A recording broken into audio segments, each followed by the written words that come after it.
मी प्रवीणा तुमचं प्रवीणाज व्लॉगमध्ये स्वागत करते. सो आजचा दिवस तुमचा खूप चांगला जाऊ दे, तुमच्या मनातल्या सर्व इच्छा पूर्ण होऊ दे.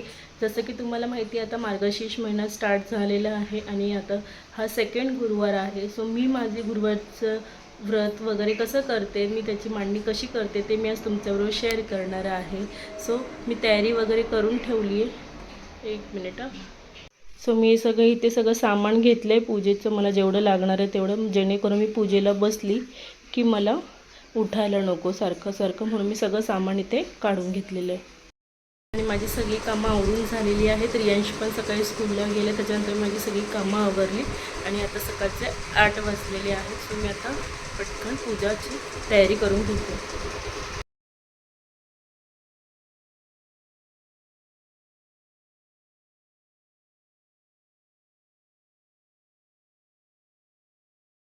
स्वास्तिक हे भारतीय संस्कृतीचे शुभप्रतीक आहे. तसेच स्वास्तिकची आडवी रेघ म्हणजे विश्वाचा विस्तार आणि उभी रेघ म्हणजे विश्वाची उत्पत्ती.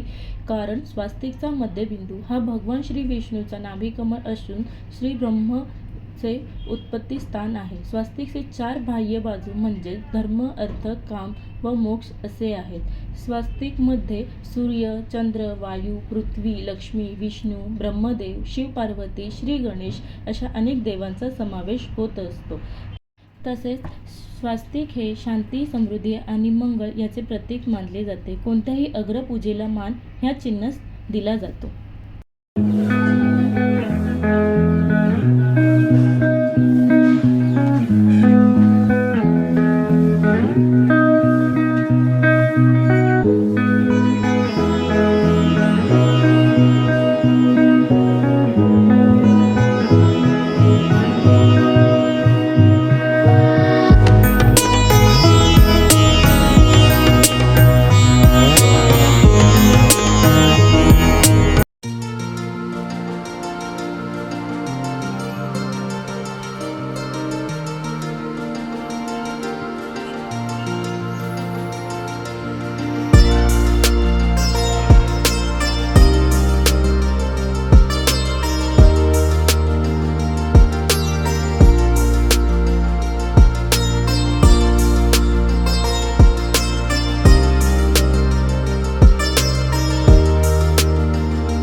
बस बस सगळी नाही ठेवायची बस.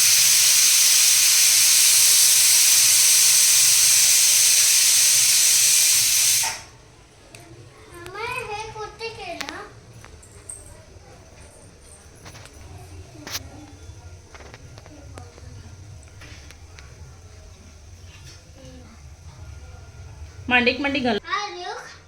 पाया पडणे डोकं टेकून.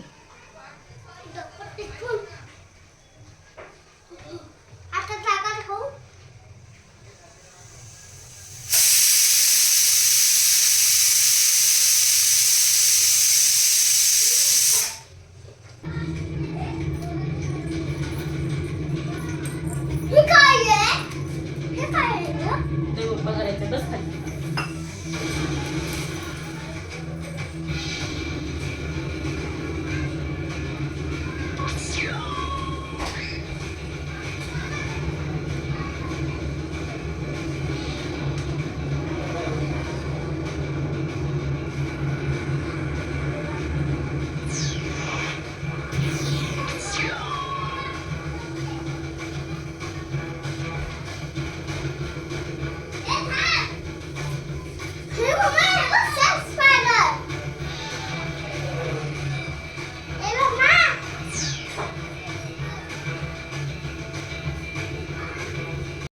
सो जसं की तुम्ही बघितलं माझं नैवेद्य वगैरे दाखवून झालेलं आहे. रियाजचं पण होमवर्क वगैरे मी करून घेतलं. म्हणजे ऑलमोस्ट माझी कामं झाली आहेत. आता सगळी फक्त मला उपवास सोडायचा आहे. उपवास सोडला की मग एव्हरीथिंग इज डन. सो आजचा ब्लॉग मी इथेच एंड करते. तुम्हाला आजचा ब्लॉग कसा वाटला कमेंट करून नक्की सांगा.